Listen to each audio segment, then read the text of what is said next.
ગુરુર્વિષ્ણુ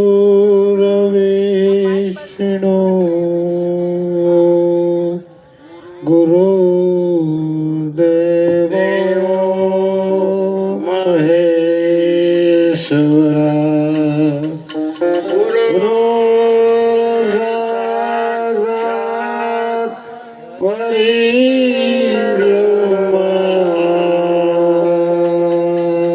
તસ્મૈ શ્રી ગુરુવે નમઃ.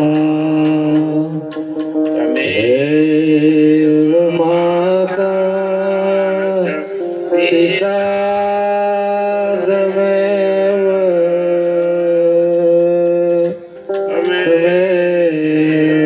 બંધો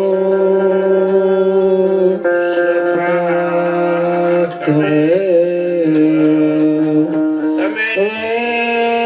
વિદ્યા દ્રવિણં તમેવ સર્વ મમ દેવ દેવં.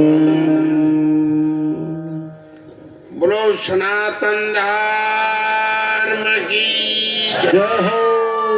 આદ શક્તિ ભવાની બહુચર માં પતિ જય હો. સમત સામડી ગામ પરિવારનો જય હો. પધારેલા આદરણીય વંદનીય હરિગુરુ સંતોનો જય હો. એક ભગવાન કી જય હો. ભારતની નારી શક્તિનો જય હો. આજના આપણા મંગલ અવસરને સમસ્ત સોલંકી પરિવાર જેમના આદ શક્તિ મા ભવાની કુળદેવી છે એમના પ્રાણ પ્રતિષ્ઠાનો ઉત્સવ ખૂબ ધામધૂમથી આનંદથી સંતો મહંતો દેવી દેવતાઓના આશીર્વાદથી દાનવીર દાતાઓના સહયોગથી કોઈ ભાઈ બેન દીકરીઓના ગાયોના પુણ્યથી આવા અવસરો નિર્માણ થતા હોય છે અને એવું સુંદર કાર્ય આ ગામે કર્યું છે તો આ ગામને આપણે બધા માતાજીની અસીમ કૃપા ઉતરે અને આ ગામનો જય જયકાર થઈ જાય એવો આપણે તાળીઓથી બધાને બતાવીએ. આદરણીય કડવારામ બાપા, જોડે ભોગારામ બાપુ, કરણસિંહ સાહેબ, બધાને પરિચય નહીં હોય. હું ધરોઈ નોકરી ગયો 1970 તારે કરણસિંહ મેં તૈયાર કરેલા છે સાહેબને. એ નાનપણથી મને વાલા જ હતા અને એમને હું કહેતો કે સાહેબ તમે આ લાઈનમાં આવી જાઓ. ત્યારે એ બાજુ ભણતર બહુ ઓછું હતું,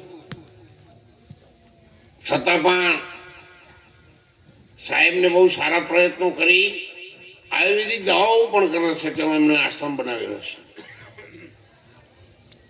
1978 સરકારે મને મારે ટ્રાન્સફર કરી દમણગંગાથી શિપુ ડેમ બનાવવા માટે મૂક્યો. ત્યારે 80ની અંદર હું મોટા કોટ રસાણા અને પછી સામઠી નાટાણી વાસ, પછી આપણે હનુમાનજી મહારાજનું મંદિર ત્યાં નેળીઓમાં હું હેરતો આવેલો. ત્યાં તો રોડ હતા જ નહીં અને આપણે એ વખત જરૂરી નથી કારણ કે આપણો કોમ એવો હતો. એમાં પાછા અમે ખરા હો. એવો સુરવીરા સમાજ હતો. દીકરી રાજલબા એ પણ સવારની દીકરી છે, અમારી દીકરી છે. અને આમ કહું તો વીરતા આપણો આશ્રમ છે એ મારા ગામની દીકરી મારી જ દીકરી છે એટલે એને પણ તાળીથી બતાવો. સમાજનું ગૌરવ છે. અત્યારે હાલ બહુચરમાં પણ એક સમાજના દીકરી છે ને કાલવી, પણ એ દીકરીઓ એવા કામ કરે એટલે પૂજાવા માંડે. રાજલભાઈ એક નાની દીકરી છે એના સામૈયા થવા માંડ્યા. પણ જીવન એવું બનાવવું જોઈએ.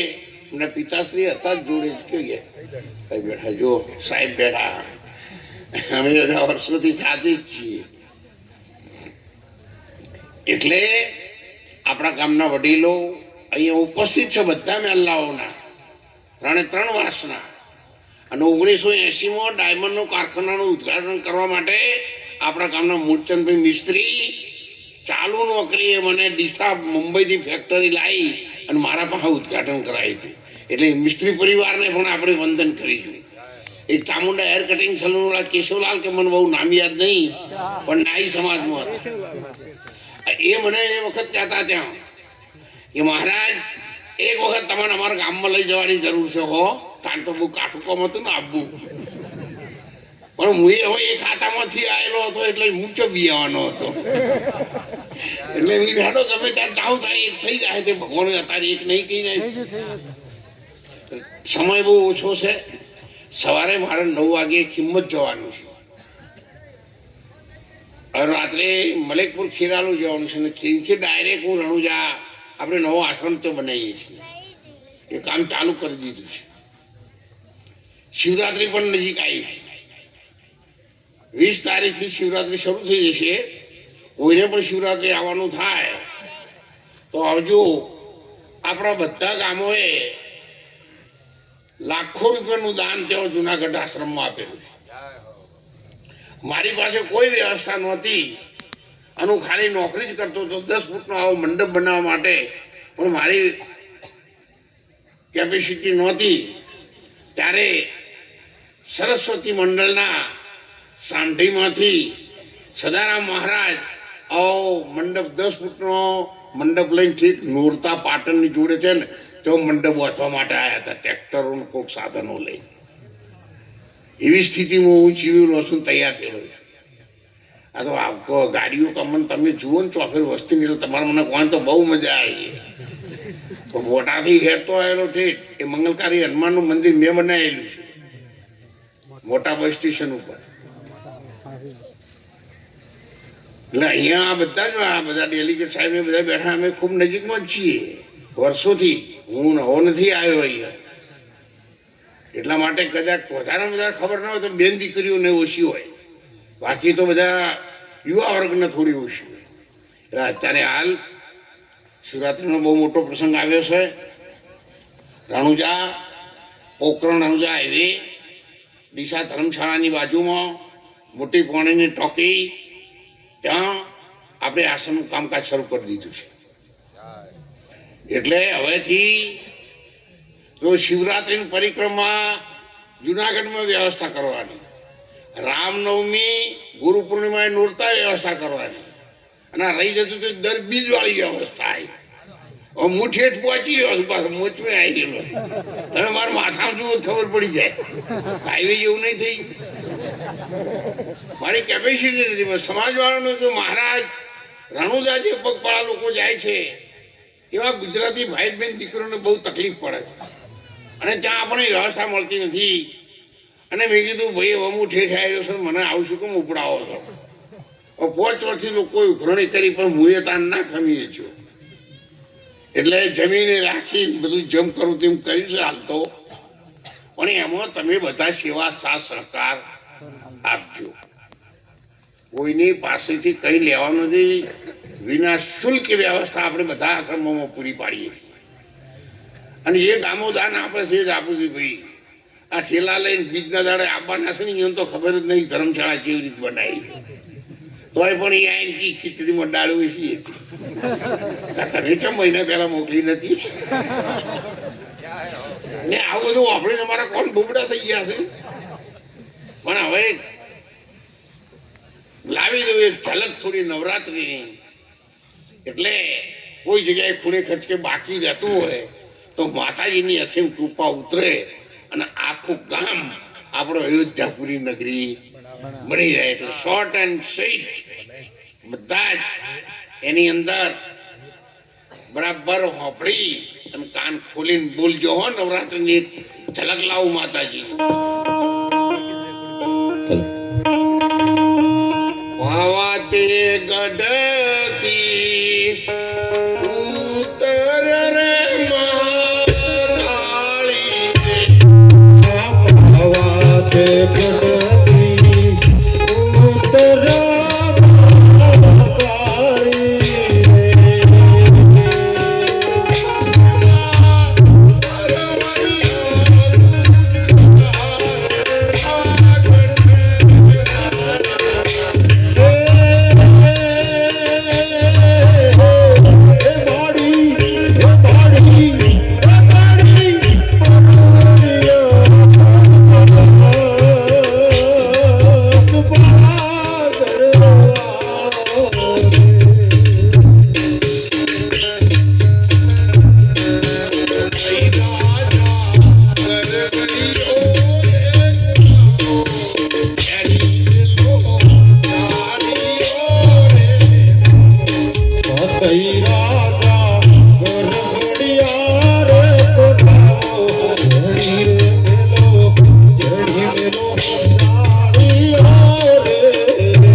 ગરબે રમવા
દરબાર કે ઠાકોરના દીકરા તરીકે તારની કોઠડી પઢામો ના જાય જે બોલાવો હાથ ઊંચા કરજો બોલો બહુચરા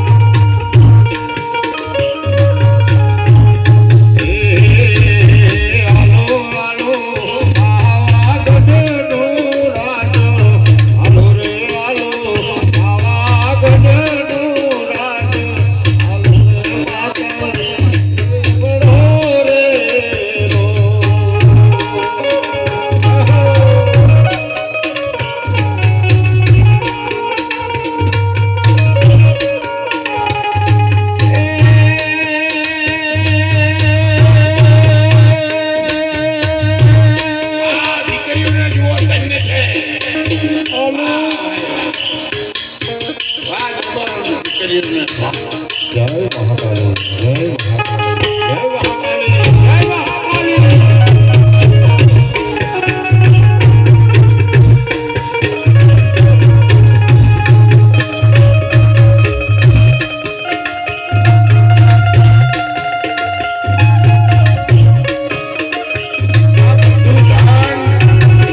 માતાજીના મંદિરમાં જવાનું છે આપણે રાજનભાઈ પહેલાથી કહેલું છે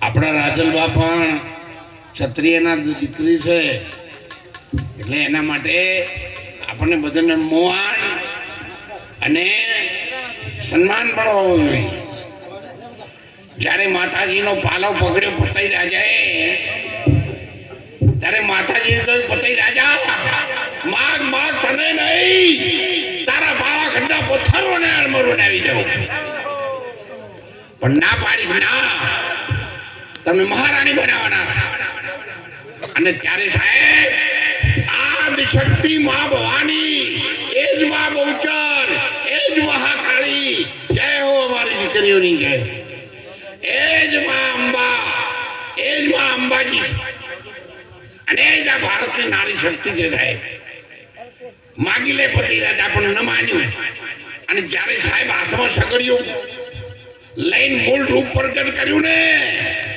પછી તો નાઠો પણ યાદ રાખો મળી બદનામી જગતમાં હી પછી નાસી ગયાથી શું વળે મળી બદનામી જગતમાં હી પછી નાસી ગયાથી શું વળે જુલમ ગુજાર્યો હાથે પછી હવનમાં બેસીને હર હર કર્યાથી શું વળે સુકાણો માલ દુનિયાનો પછી વરસાદ થયાથી શું વળે વિચાર્યું નહીં ભરપૂર જવાનીમાં પછી પગથિયો તોડવાથી શું વળે એટલે સમાસ આપણા સામડી ગામ પરિવાર બધી સામડીઓ અંદર આવી ગઈ હો સમાજ તો સામડી ગામ પરિવારને સમગ્ર અમારી બેન દીકરીઓને આસન ઉપર બિરાજમાન અમારા ભેગધારી મહાત્માઓ એ પણ આપણા છે મહારાજ એલાઉન્સ કરવા વાળા તો બહુ હોશિયાર છે જોડે મહારાજ છે આપણે બેઠા એમણે જુનાગઢ આશ્રમમાં મારી જોડે રહી અને લાખો રૂપિયા દાન અપાયેલું છે એટલે બધાને મારા વંદન છે મારી પાસે સમય બહુ ઓછો છે અને બહુ લોબા સુધી ખેંચી હવે એક તો નહીં કારણ કે ઉંમર થઈ ગઈ છે એટલે મને અત્યારે જોર કરું તો હવારી ચોક પંચર કરે હવા ફૂંકો આવું બધું કરે એટલે હવે પછી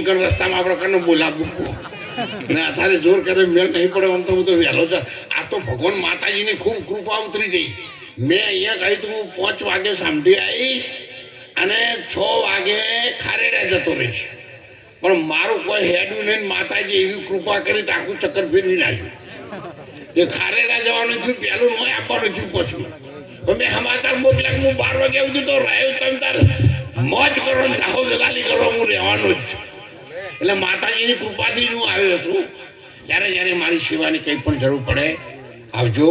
શિવરાત્રિ પણ આવજો. 1-2 મહિનામાં રણુજામાં પણ થોડું ઘણું રહે એવી વ્યવસ્થા તો અમે કરવાના જ છીએ. પણ હવે સિઝને આવે છે અને બધા સામગ્રી બધા ગામના તમામે તમામ 2-3 આપણા વાત છે. મૂળચંદભાઈ મિસ્ત્રી પણ એની અંદર 25,000 રૂપિયા દાન તે દિવસ બોલેલા છે. પણ આપણા તમામે તમામ ક્ષત્રિય સમાજ ગણો, જાગીરદાર સમાજ ગણો, ઠાકોર સમાજ ગણો, બધા દેસાઈ સમાજ હોય કે પ્રજાપતિ સમાજ, બધાને મારી વિનંતી છે, જબરજસ્ત મદદ કરશો ત્યારે ચાલે એવું છે. ત્યાં કોમ કાઠું છે, એ બીજું રાજ્ય છે અને એની અંદર આશ્રમ બનાવવાનું કામ કાઠું છે. છતાં પણ આપણે લેવલ ઉપર તો લાવી દીધું છે ને ગાડી હેરતી કરી છે. હવે તમે બધા જમ કરશો એમ થાય. એ વખત જબરદસ્ત બોચર માની અને રોમાબેનની જે બોલો એટલે બધા ગુજરાતીઓને પડતી તકલીફ આપણે બધાથી ઓછી કરી શકીએ. બોલો બહુચરા, બોલો રામદેવજી મહારાજ કી. હવે આપણે રાજલબેનને બોલાયા છે એટલે કદાચ અમારા મહાપુરુષોને કોઈને બોલવાનું ઓછું થાય તો માફ કરજો. પણ દીકરીનો લાભ આપણે વધારે લઈએ અને દીકરી સામે છોક વધારે આપીએ એ હું આપ સૌને વિનંતી કરું છું.